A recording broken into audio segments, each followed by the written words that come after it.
This week we are doing a Fearless Family Gathering. These are clients that have done work with Fearless and have done some advanced work, and we once a quarter basically we do a gathering where they come down and we do a free workshop where they sit down and talk about their experiences, how they've changed, how they've grown, the different things that have happened in their life. So we're taking a break from that right now. I'm going to come up, I'm going to answer some questions for everybody, and we're going to start right away.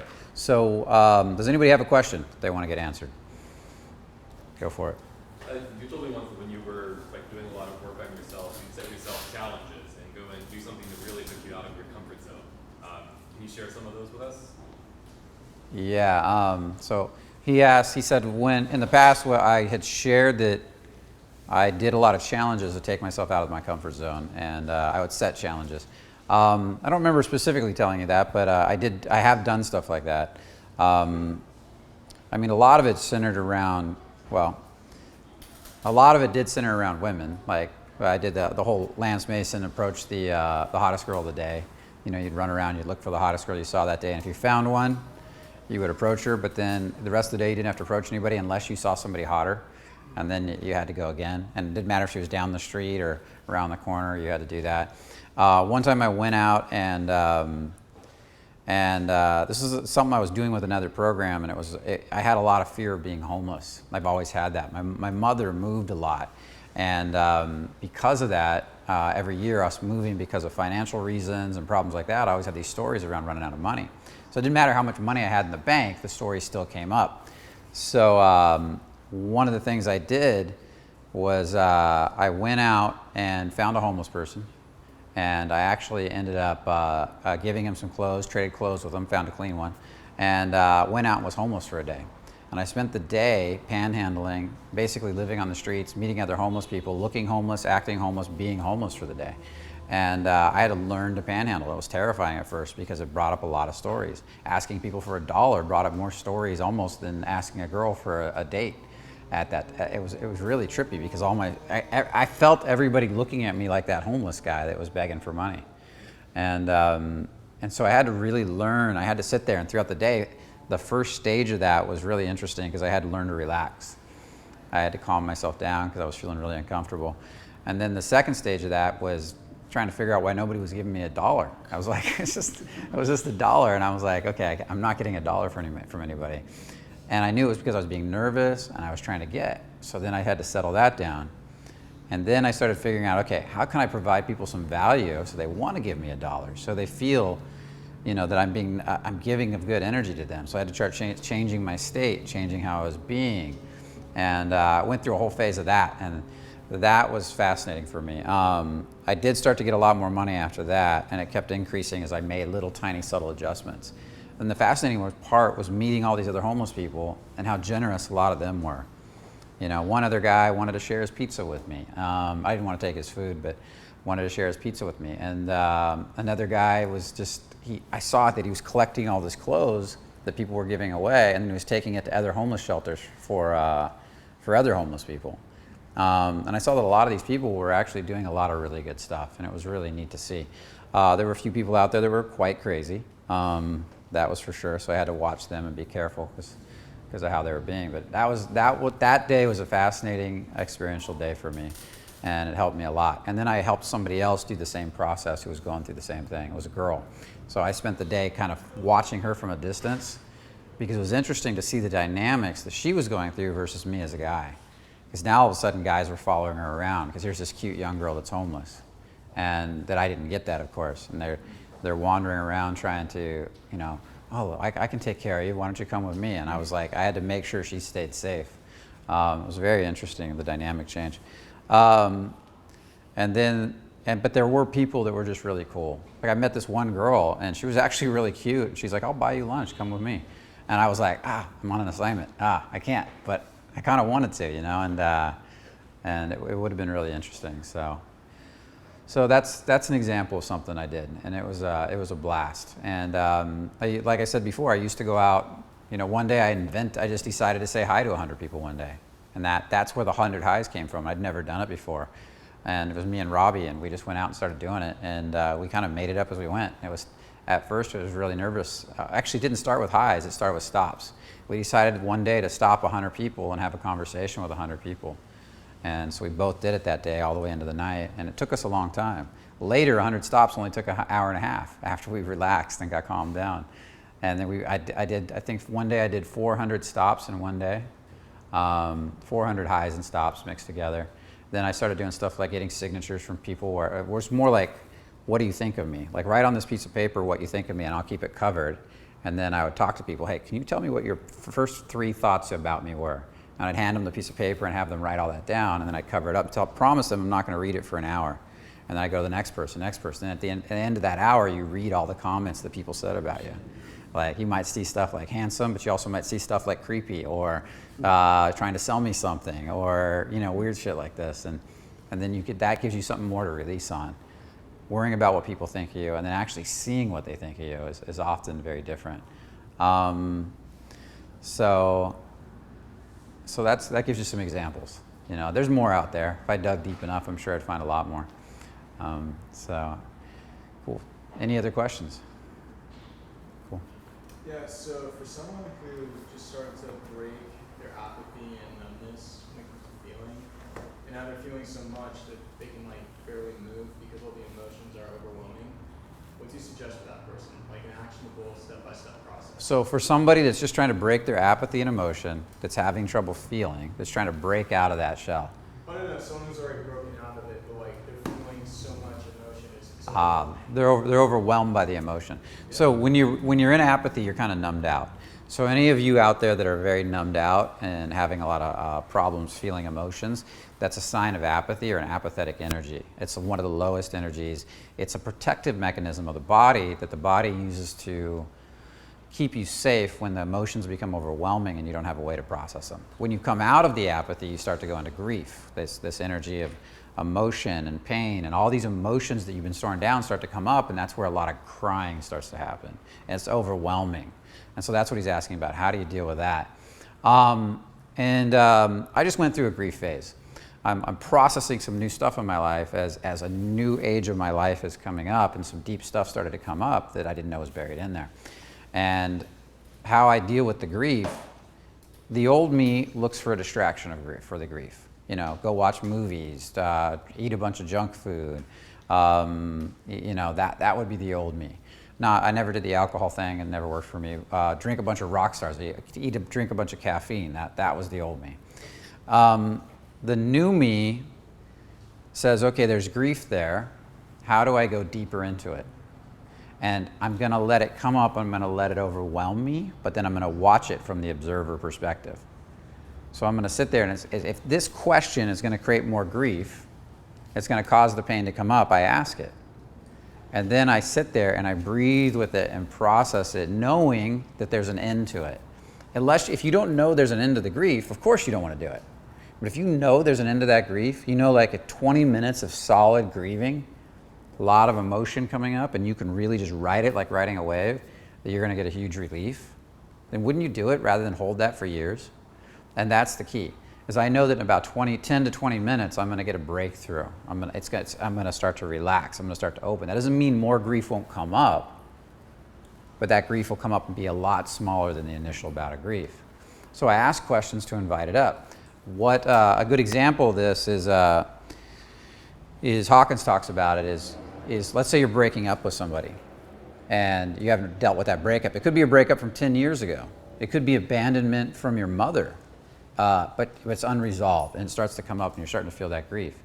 The question I would ask is, what does this person give me, or what is that person supplying to me that if I lost them, that I would feel I couldn't supply for myself? I couldn't give to myself. If I lose this person, what is it that they were giving me before I lost them that I now feel like I'm losing by losing them? And that question would bring up more grief. It doesn't have to be a person. It could be a belief system. It could be a job. It could be a lot of things. If you really identify with your career and your whole career goes to shit, and you get fired, maybe you were going to be the president of the company or something, that can cause a huge amount of attachment issues, like the attachment to the job and then a huge grieving stage. So asking that question, what was this job giving me, my ego, that I feel like I can't supply to myself internally? And it could be status, it could be a sense of being important, it could be power, it could be money, and these are all things that you feel like you need from that job. And as I release and process and welcome all that emotion up and all the pain, and I keep welcoming it up and then surrendering it a little bit at a time, that's the faster I get through it. And then there's this stage where it's all kind of done, where you start to relax and you start to get more conscious control over the process. But first you got to kind of let it come out of you. Did that answer your question? Yeah, it does. I guess to be more specific, I was talking about to the point where like you're feeling so much overwhelmed, like even moving parts of your body is just like too much.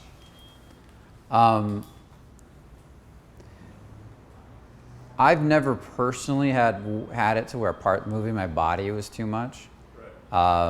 I've had it to where I don't want to move my body, but it actually feels better when I do.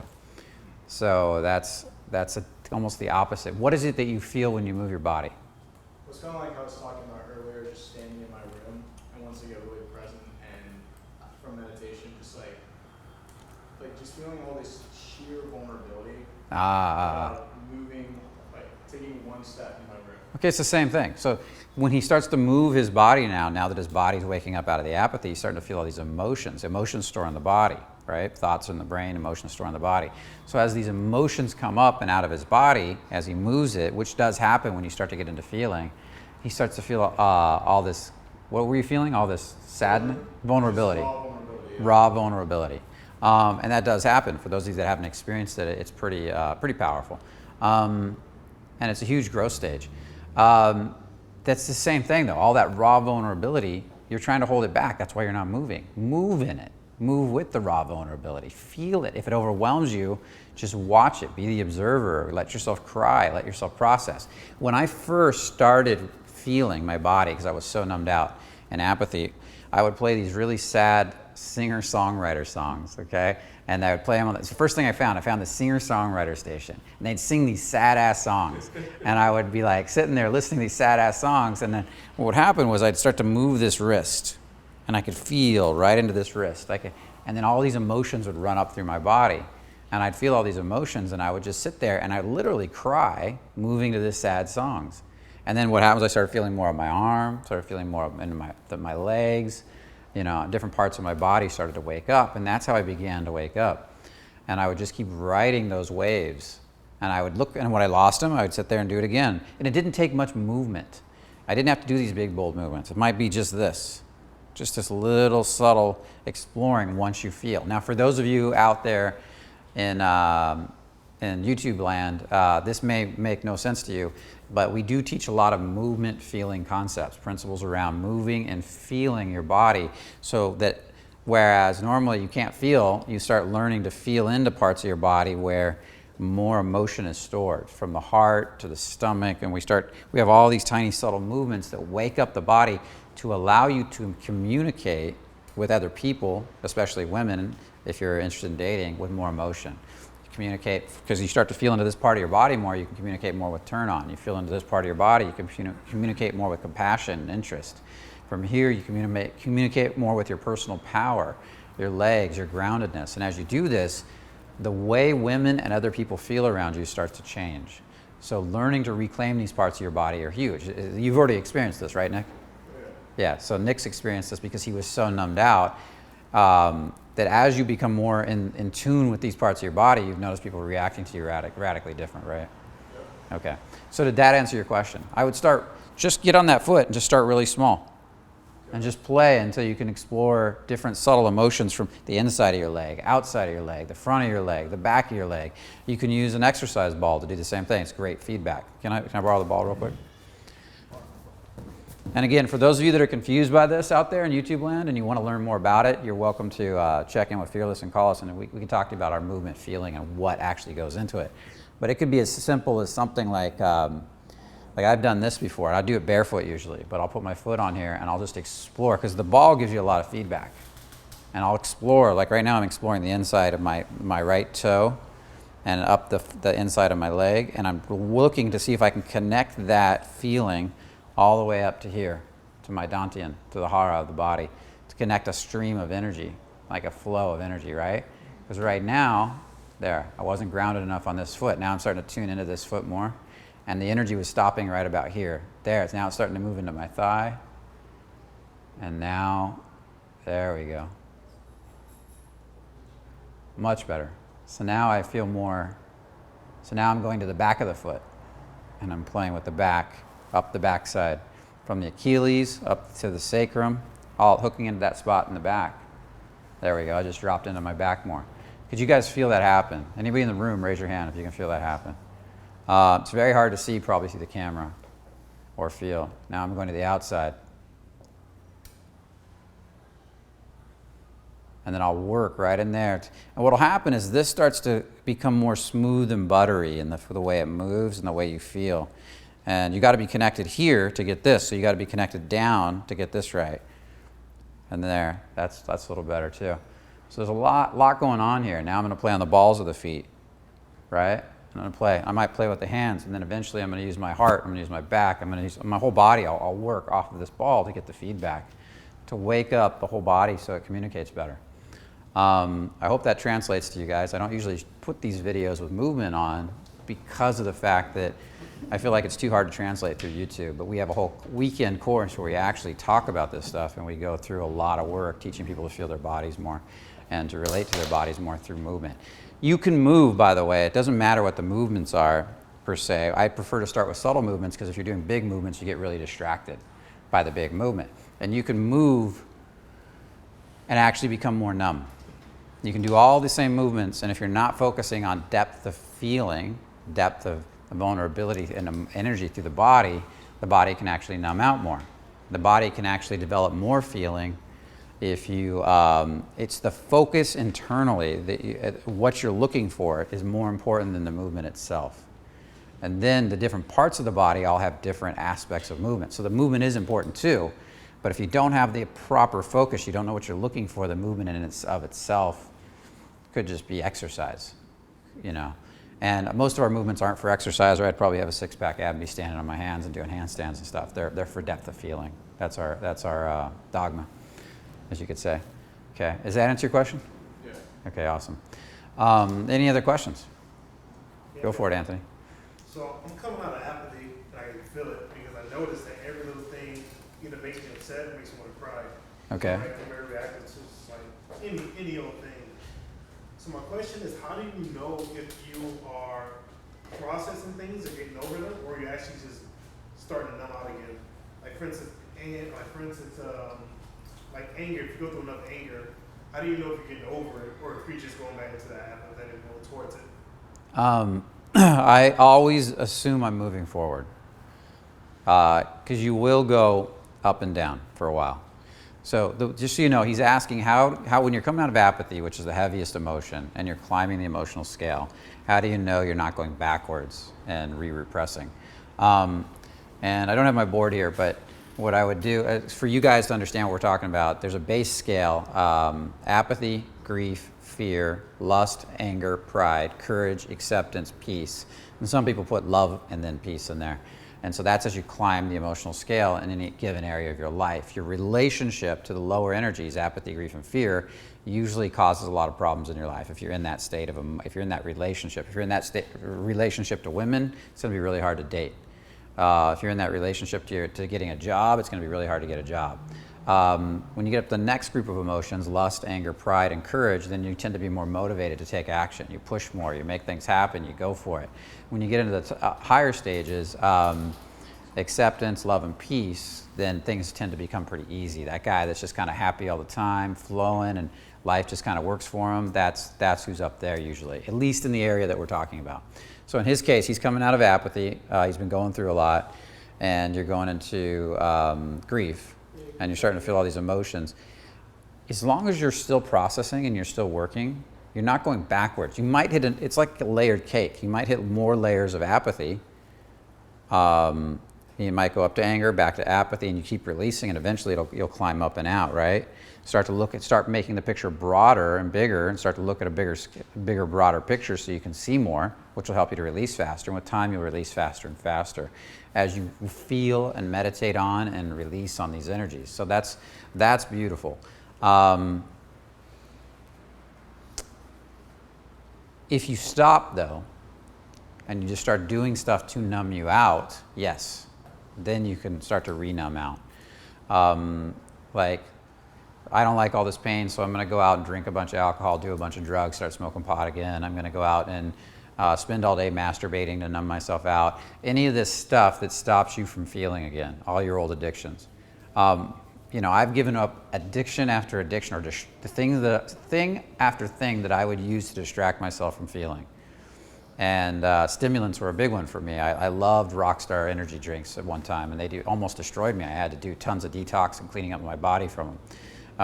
When I was a kid, I drank tons of caffeine, soda, sugar, pizzas, and I had to clean up from that. And then it kind of moved and progressed.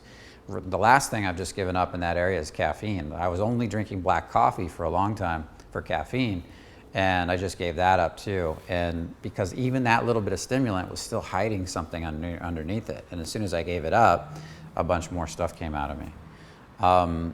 So if you keep doing the behavior, yes, you can go back. So I would say stop the behavior till you can get to a place of peace. And then if you want to go back to your whatever the distraction is and do it a little bit, you'll probably be much better off. But don't stop in the middle. Keep working on it. And you're growing. Yeah, you're going to go up and down. It's not going to be a straight line up. It's going to be up to anger, up to pride, back down to some more apathy, back up. But overall, is your life getting better?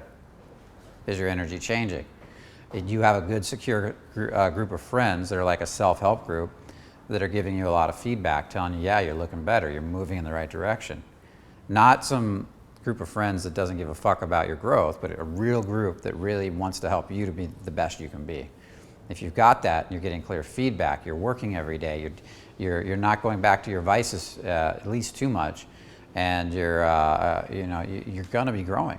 You can't help but grow. If your overall life situation is changing, the outside world is becoming different, right?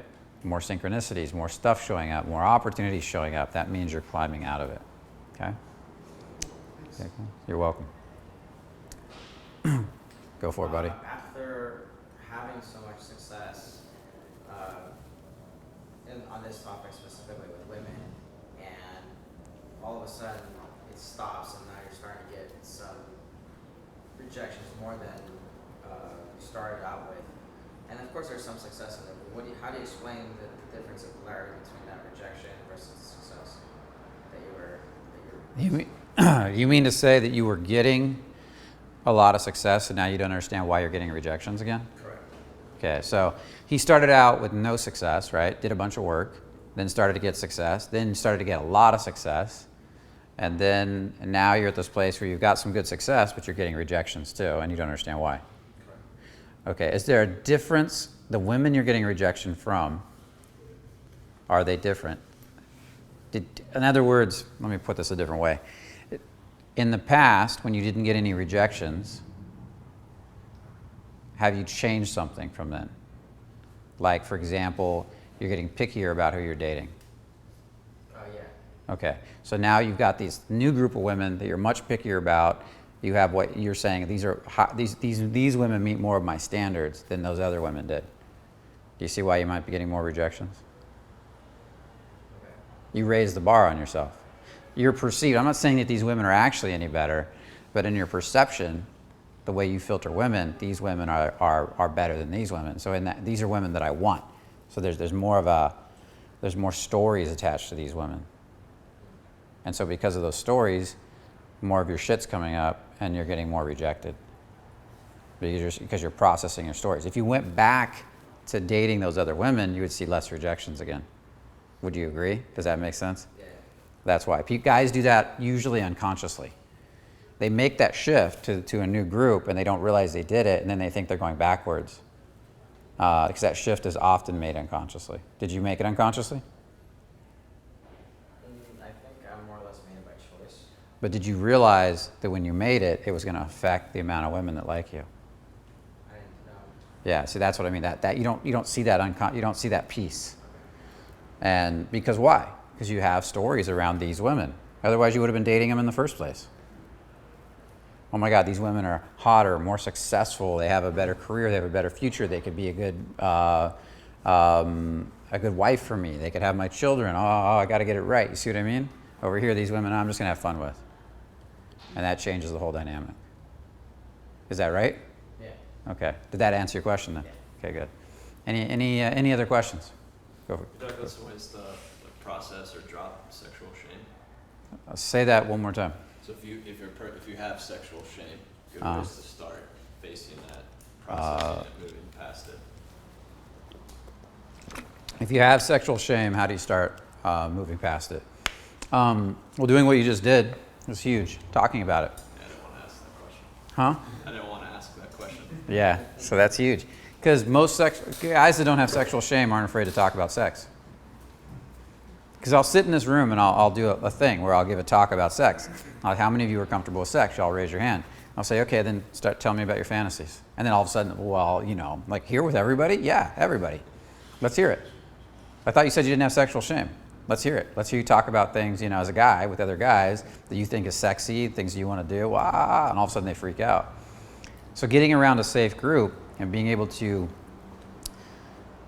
put out what you want to do sexually, experiences you want to have, things you want to feel and see, everything around sex, being able to talk about it is important without turning it into something where your buddies mock you. And so getting a safe group to do that with, or getting within a safe group that talks about sex. There's a lot of safe groups out there, even within Meetup, where they talk about sex. And get out and go out and have that conversation where you start to realize it's okay. Especially getting around and talking about sex with women and realizing that the more comfortable you get in your body, the less they mind talking about it. When you're uncomfortable, they don't mind. So getting out and doing that too, finding women you can have that conversation with. And that's why these safe groups that love to talk about sex are really good. Meditations that open up this area of the body, the turn on area, and starting to feel it. And then walking around in your turn on a little bit. Go out and you do some meditations to step into your turn on, get yourself turned on in some way, then walk around and enjoy your turn on. Okay? Because what is turn on but creative energy?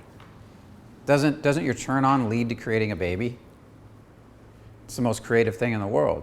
Well, the most successful people in the world are turned on all the time. They're turned on when they're creating a business. They're turned on when they're creating art. They're fucking whatever they want into being energetically, in a sense.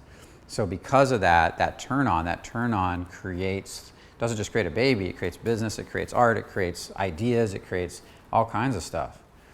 So go out, get yourself turned on, and then sit in it for a bit. Sit in a Starbucks, just a little turned on, aroused, and get comfortable with it. And then see if you can have a conversation with somebody. Eventually, you'll disassociate your turn on from just sex. You'll start to associate it with all kinds of stuff. You might start to associate this warm, fuzzy feeling that is turn on with the artwork you're doing in that moment. And you'll get really creative with your artwork because it is creative energy. You might start to associate it with the business you're building. And then you get really creative in that business because that's inviting the creative energy in. Right? The heart energy is the compassion, the love, the curiosity. But the turn on, that's the whole nother level of energy, right? It's a different level. So I would also say going through stuff like we talked about, Garrison talked about would be great. Taking a program like that and having a group you can discuss it with, like having a forum where people can discuss that stuff, or a group like a safe group here. Getting into Fearless is huge because you can have these discussions.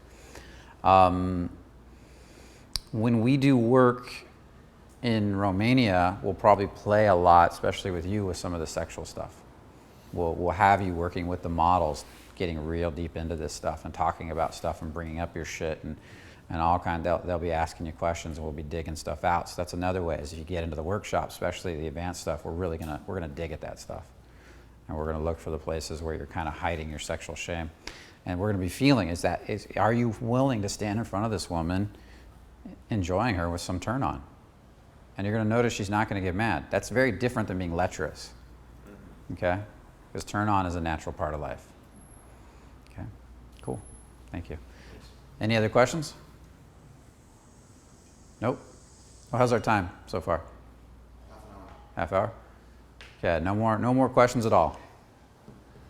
You don't have to ask. It's okay. It's not on your shoulders. No, I wanted to ask you last week because I was going through some stuff. You know, it was face, but you were doing live. You were doing the same thing. You were giving a live, answering questions, and like I can't remember the question itself, but I think it's like you know how we manifest things. Like sometimes, Yeah. for me, like it was mostly forceful. You know, I was like You were forcing your manifestations into being. Yes. Right. So, you know, and the other thing is like sometimes people feel me like I've talked about in the past. So it's like that forcingness. And, you know, I thought like giving up and all that stuff. Yeah, you force a lot. Yeah. So, like I said, my question was based around that. And I was able to let it go. Okay. So you don't want to know the answer? If you'd like to share. Well, what's the specific question is what? How does forcing? I can allow myself to be more natural, you know, like just. It's you gotta release, you gotta meditate, you gotta process, you gotta learn. Apathy, grief, and fear. Typically, what's the point? This is gonna be hard. Oh, it's scary. I don't know if I want to do it. You know. Okay. Lust, anger, pride. That's the forcing, and courage. That's the forcing energies. The lower you are on those emotional scales, the more you're gonna force. I want it so bad, and you're gonna tend to push it away. Okay. And then anger. I'm gonna make it happen. Pride, you can tend to manifest a little bit more in pride. You see a lot of successful people in pride. Pride is a win-lose energy, so it does have a downside. Courage tends to be a win-win energy. There's still some forcing in that, but things tend to work because you're like that motivative guy. You're like, hey, I'm going to go make this happen. And then acceptance and peace, there's no more forcing. It's just kind of like, hey, let's do this. It's easy. So those guys that like Richard Branson that manifest stuff easily and tend to do things on average really well, there's periods in their lives when they were forcing, but then later in their life, it just starts to flow. Everything starts to flow because they're up in those upper energies. Becoming really honest about where you're at with the thing you're working with emotionally. I'm gonna say that again. Becoming really honest about where on that scale you're at in relationship to what you wanna work with. You tend to, you mind if I say this on camera? You tend to lie to yourself. You tend to tell yourself you're at one emotion, which is what a lot of people do, but you're really at another emotion. And you're state pumping or pushing yourself and thinking if I put on a happy face, then it'll happen. But you can't fake it. Faking it till you make it doesn't work. Not in this way. The only way that works is if it's just a little off. Like you're just your energy's here and you want to go one notch up, I can fake that till I make it. But if you're trying to jump all the way up the scale, it doesn't work. You got to go back down and get honest and then climb the scale naturally for real. Okay? You've seen that guy with the fake smile on his face walking around all day. Hey, I'm happy. And everybody knows he's not. Okay? I'm not saying you're completely depressed, but what I'm saying is that there's stuff going on underneath all the, hey, I can make it happen. This is good. Let's do it. And you're not acknowledging what's underneath it and dealing with it. Or if you do it for a day and then you go back and say, okay, now I'm happy again. No, that's not the way it works. If you talk to any of the guys in here who are really like Eddie, who's manifesting tons of stuff right now, he's really changing every part of his life and he's bringing all these opportunities into his life. It's because he went down and dug all that stuff up and did it exactly what we told him to do. And it took a while, right? But in the scheme of your whole life, how long you've been burying stuff, not really. But in the scheme of, several months of really deep work, maybe even longer, it really had to change. And his life started to grow, right, a little bit at a time. Okay. And is that true with everybody in here who's done this work, right? Raise your hand if you've done that deeper work where yeah, okay. And that's what we're talking about, okay? You've been here just as long, but you don't want to do that deep work. And so I'm waiting for you to decide you want to do that deep work, like all these guys, okay? And then we can do some work, okay? But you keep trying to fake it. Hey, I'm happy, I'm good. And that's where your challenge is. So that may not have been the answer you wanted to hear. Okay, but there it is. Okay, is that the last question or we got any more? Go for it, Joe. Okay, if you have a higher, like one of the cap emotions intertwined with something like control or manipulation or something like that, is there an easier way to kind of untwirl it or pull it apart? Because I just like. So basically cap just believe cap in it. emotions being courage, acceptance, peace, or courage, acceptance, love, peace. When you're feeling those energies and that state in relation to what you're working on. When you've got that intertwined with what? With like manipulate, like if you have love and it feels like it's intertwined with like control or manipulation or something like kind of negative. I don't see how you can have real love and be trying Well, to control exactly, that's somebody. what You I'm can't saying. you can't have real love for somebody and be controlling them. You see what I mean? Yeah. That they don't mix. So that's probably not real love. You're probably telling yourself that's love. Okay. Either that or trying to see if there could be a want on there. A want for love. Go If I ahead. try to bring up love, then I feel like control is kind of comes up with it. You know, Oh. like welcome up love. And then something like control or manipulation or whatever kind of rears its head and is kind of intertwined in there. What do you So- mean by that? I can hear what you're saying, but you mean the feeling that you want to use love to control? The feeling that No, you're the being feeling controlled by of, love? Like, being loved to me has a control issue on it or a control. Yeah, like, so that's why the comes love from a that's why place the love of- doesn't stay. Yeah. Yeah, so you got to release on the concept of love Okay. and release on love itself. Like release on the concepts and all the controls you have around love, but then release on love itself. Let love go. Because you can't actually bring it into your life if you don't let it go first. Does that help you? That makes sense. Yeah. Yeah, so release on all your concepts, because all concepts will fail you. All concepts will fail you. You've got to get beneath the concepts. Anthony was watching Hawkins the other day, and he said something. What are the symptoms that this word, like if you look at this word, love, what are the symptoms of real love? And can you feel those symptoms? Those symptoms don't have a concept or labels to them. That's what you want to drop all the labels and get to the symptoms. And that's much more powerful. Even releasing itself. Drop the label releasing. Release on that itself and realize that all this is just something some guy was feeling his emotions, said, oh, if I do this, this feels a little better. I'm going to call that a system and call it releasing. And then this feels a little better if I do it again. And then all you were trying to get the system perfect when that was how his body felt at the time. All he's doing is describing what he felt and went through, as all systems.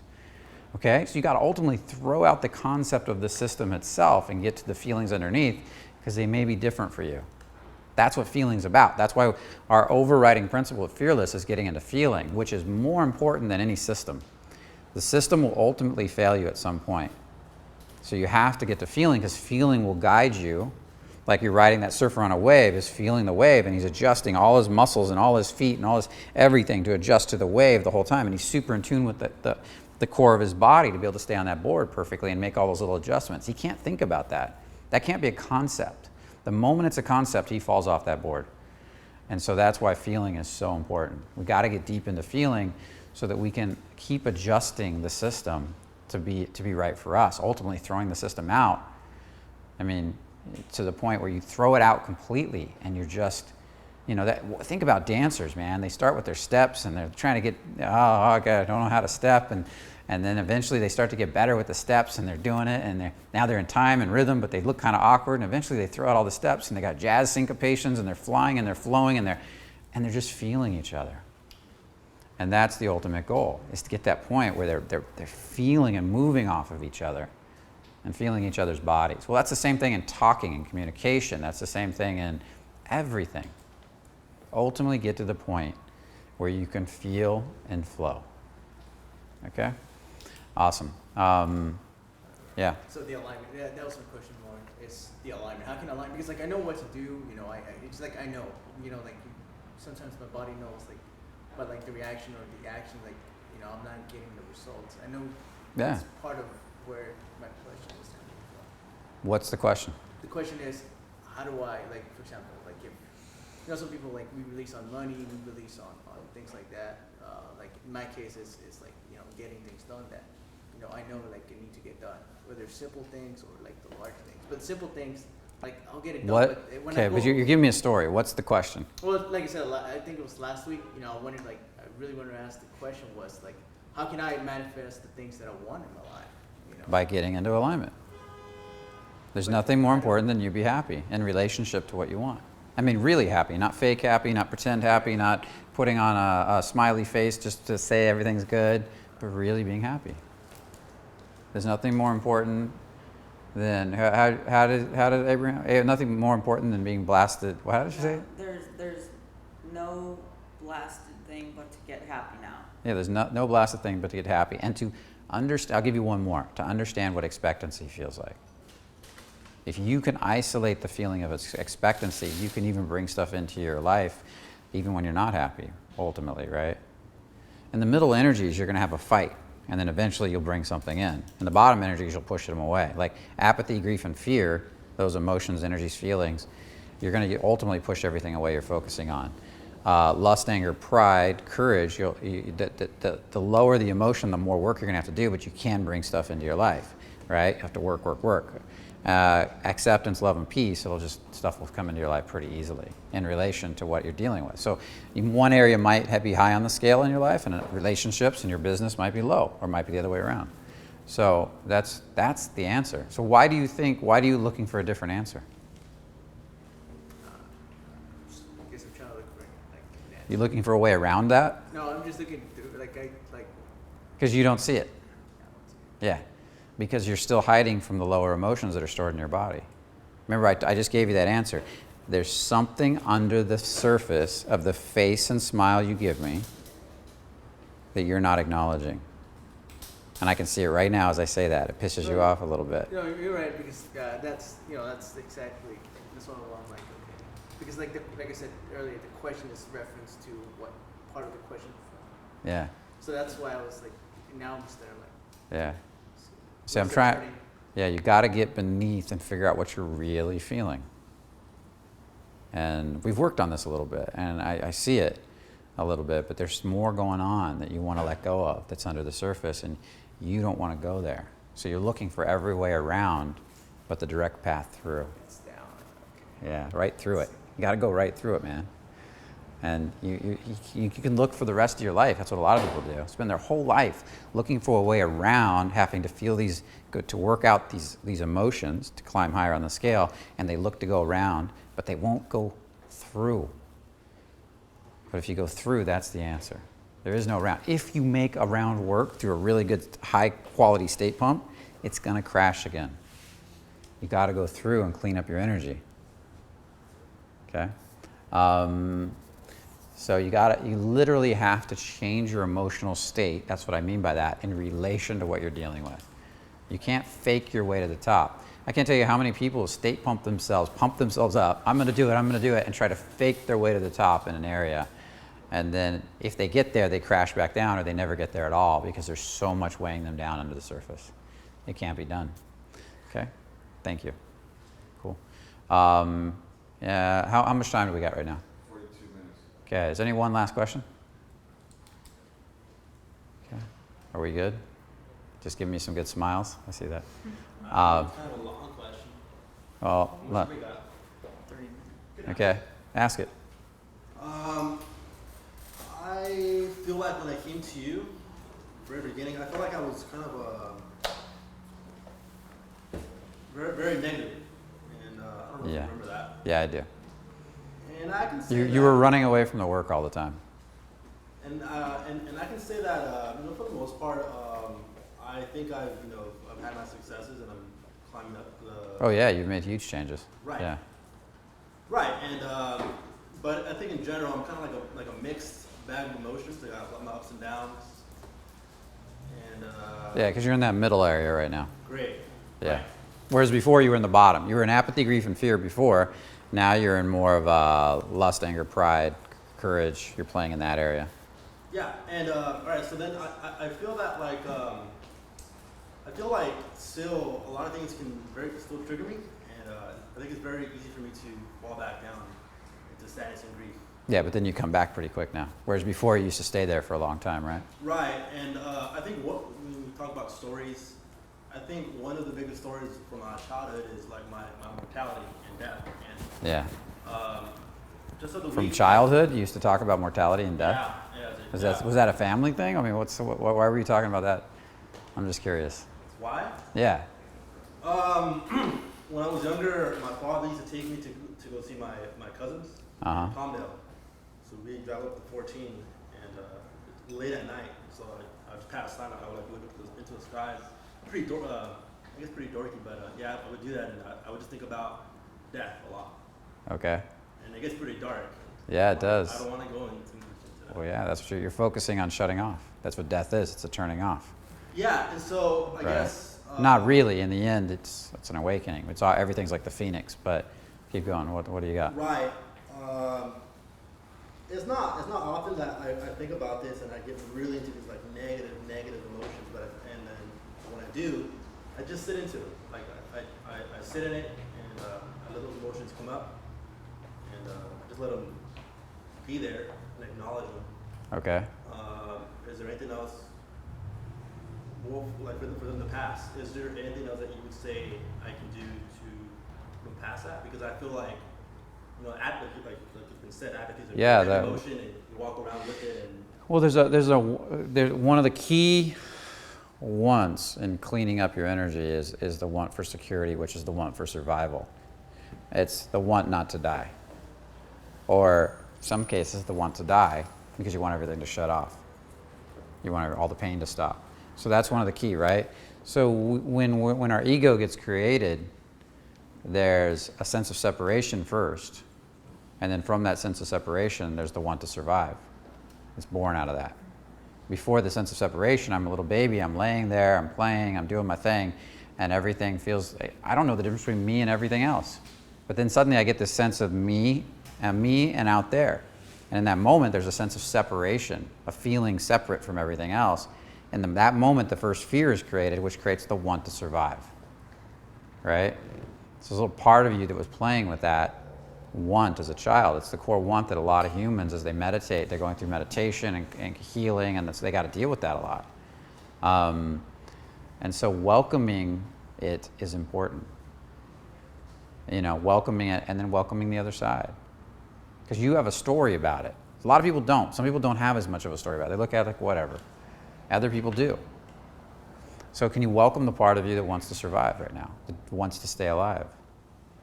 And notice what that feels like. Feel your heart. Ask your heart to open. And just welcome it. Okay? And then welcome the part of yourself that is alive, that's thriving, that has an amazing life already. I mean, look where you live. Can you welcome the part of yourself that's thriving as much as it is? There's the much as that you can see that. Just sit with it. And then go back and welcome the part of yourself that wants not to die. And feel all the fears and all the stories and everything that's coming up with that. And just kind of look at them. And then welcome the part of yourself again that's thriving as much as you are. And notice what that feels like. And then welcome the part of yourself that wants to stay alive, that wants to survive as much as you do. And then welcome the part of yourself that wants to survive and thrive as much as you are. And the part of yourself that wants to survive. And the part of yourself that is surviving, that is thriving, that's doing really well.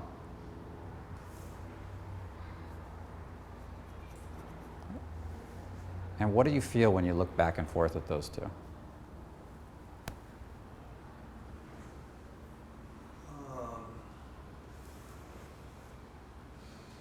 well, yeah, I feel like a lot of fear, and Okay, that's what you. what What's motivates me throughout the day is to make the best of it. right? But see, that's what you're avoiding the fear. There's an end to that fear. Can you welcome the fear up?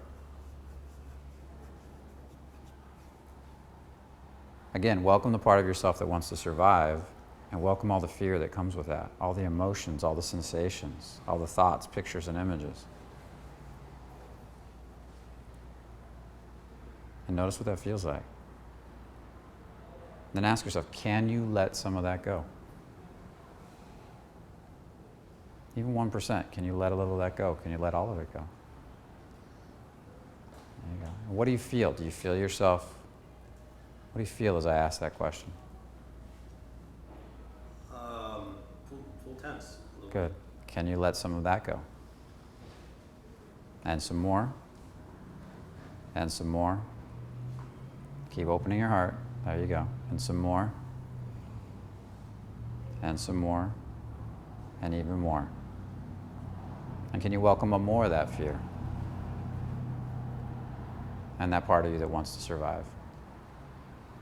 And can you welcome that into your body and notice what that feels like? And all the pictures and thoughts and images that go with that.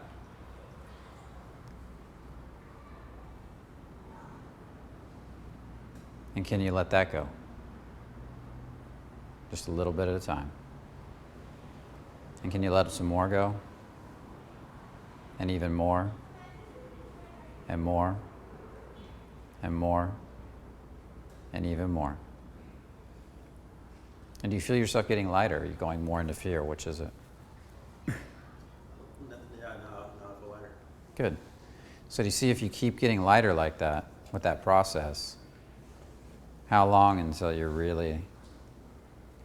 moved through a ton of it, or all of it, really? You see what I'm talking about? Well, I mean, what I wanted to add to that is I feel that one thing that drives me throughout my day, one thing that helps me out with interactions, it's a very, very heavy and a very negative, it can be a very horrible topic, and one reason why I said that is because for me, I feel it transcends with people. I always want to, whenever I make an approach, I always want to set them off with the best intentions, and I'm always trying to bring people up. Yeah. Because I think part of me sees people growing old and aging, and I do want to see like the best. Because Yeah, because you're afraid to grow old. So you're projecting onto other people and trying to make them happy. Everything you're doing is a projection onto other people. So you got to keep releasing on this fear of growing old. That's what we were just doing. This fear of dying. That's what your body wants to do. It wants to let that go, but you won't let it. Because you keep analyzing it, you keep processing it. And so every time we bring it up, I don't want to hear the story. I want to see you just letting it go. Right? Do you want to let more of it go? Do you get, what payoffs do you get from having it? Do you enjoy kind of mulling it over from time to time? Is there a little party that gets a certain satisfaction over thinking about death? Yeah. Yeah, so you got to let that go too. Because as long as you're getting the satisfaction, why would your ego let go of thinking about this all the time? It's not all the time I'm saying that. Well, There's time that whether it is or isn't, it's not important. It's the fact that it bothers you, whether it's occasionally or all the time. Right? It's happening enough that you brought it up in here, right? So do you want to move through it or not? So you can't even answer that question easily, can you? Do you understand? associated with it. We're not going back into it right now because we're gonna end the video, but we can keep working through this. But you got to decide if it's something you want to work through. Do you want to work through it? This is that you will not release this if you don't want to work through it. So there's no point in doing more work until you decide it's something you want to work on. Well, yes. Okay. Okay. Do you want to let it go? Yeah. Okay. Okay. Notice up until now you couldn't give me a yes. Every time I asked that question, you'd sit and think about it. Do you see what I'm saying? A lot of you guys do this. You hold on to a topic. You're getting so much payoff from having it. You're not sure you want to let it go. You identify with it. It's part of who you are. You've had it since childhood.